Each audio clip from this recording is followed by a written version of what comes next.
ঢাকায় যে তরমুজটা কাটছিলাম ওটা আপনারা সবাই কিন্তু কমেন্টসে বলেছিলেন সাদা মধু। এখন আজকে এটা কাটবো, দেখা যাক কি হয়।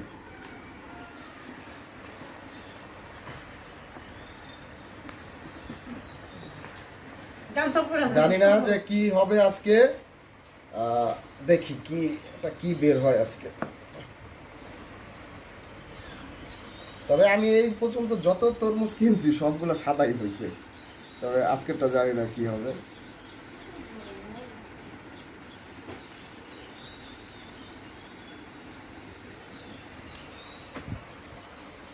সাদা সাদাই মনে হচ্ছে, যাক তবু দেখি কি হয়। অল্প দেখি কি বের হয় এবার।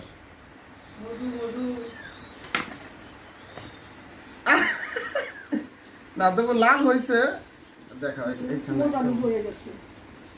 ভিতরে ভালোভাবে কাটতে পারি নাই, এই জন্য যাই হোক তবু লাল হয়েছে আজকেরটা।